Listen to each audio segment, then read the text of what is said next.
recent wildfire devastation across California of historic proportions, the use of larger firefighting aircraft is becoming more common. While these larger aircraft have the ability to safely and effectively reduce these fires, they also require increased awareness to work around them. Do you know how much weight is being delivered aerially over the top of you in a wildland fire?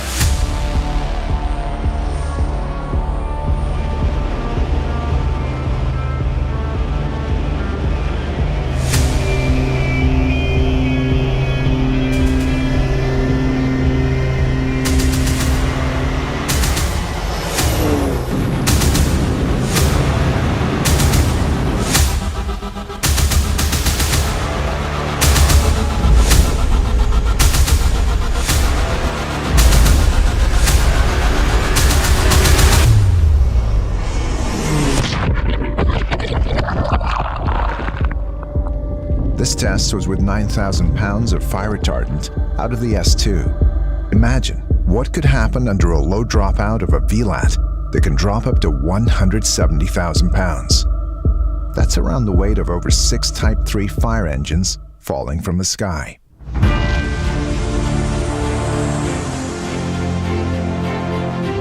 Controlled tests have been conducted by the U.S. Forest Service under optimal conditions. Here are some guidelines to keep you safe. The width of these drops can vary from 95 feet for LATs and upwards of 130 feet for VLATs. For safety precaution, we're asking firefighters to stay an additional 50 feet beyond those boundaries.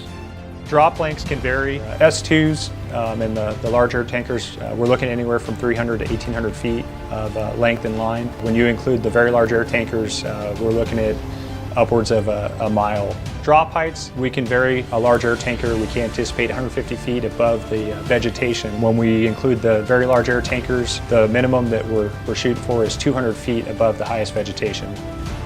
These are just general guidelines to follow from the ground. You never want to find yourself in front or behind the general drop zone of these air tankers. We don't want to drive it in and hurt anybody or damage any equipment. We want to turn that into a FOSCHEC range. A well-executed airdrop is supposed to rain down to be safe and effective. Wildland firefighting conditions are often not ideal. Pilots give their best estimates for drop height, but rising terrain, unexpected crosswinds, or aircraft malfunctions can cause drops to be lower than intended. You're going to see so many different type of aircraft that are introduced into the fire department aviation world. When we start to place the LATs and the VLATs into the picture, those folks on the ground need to be very, very aware of their surroundings and the risk that is involved with having helicopters and fixed-wing aircraft assigned to their fire. It's always important when you're out there to have your head on a swivel and paying attention to those command frequencies, the air-to-ground frequencies. Yeah, copy. Working north to south on the east road, getting ready to make the turn onto Powerline Road. You may even find yourself in a situation where you can't make that communication if they're not up on the right air ground or vice versa. So those are the things that you need to pay attention to and make sure that your crew is in a safe location while they're making their drops. It's important to take note of smoke conditions. Those can affect our visibility from the air when we're maneuvering for drops.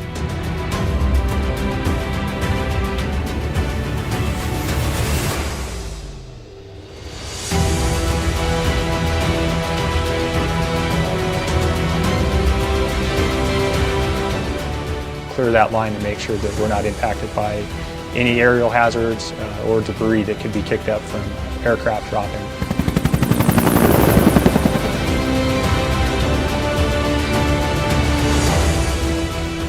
It's important to remember that if diligence to safety and the mission is not maintained, even the smallest of firefighting aircraft can cause harm.